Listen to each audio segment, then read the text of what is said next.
सर्वात मोठी बातमी अण्णासाहेब पाटील आर्थिक मागास विकास महामंडळाचे अध्यक्ष नरेंद्र पाटील आणि व्यवस्थापकीय संचालक विजयसिंह देशमुख यांच्यात वाद असल्याचे बोलले जात आहे। काही महिन्यांपूर्वी नरेंद्र पाटील यांनी व्यवस्थापकीय संचालक विजयसिंह देशमुख यांच्या विरोधात गंभीर आरोप केले होते।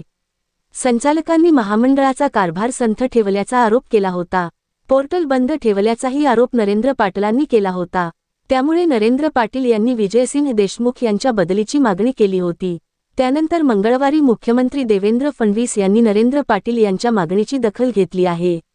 अखेर आज अण्णासाहेब पाटील आर्थिक विकास महामंडळाचे एमडी विजयसिंह देशमुख यांची बदली झाली आहे। अण्णासाहेब पाटील आर्थिक मागास महामंडळाचे अध्यक्ष नरेंद्र पाटील आणि एमडी विजयसिंह देशमुख यांच्या वादाची राजकीय आणि प्रशासकीय वर्तुळात जोरदार चर्चा होती। महामंडळाचे एमडी विजयसिंह देशमुख हे मराठाद्वेषी अधिकारी असल्याची टीका नरेंद्र पाटील यांनी केली होती।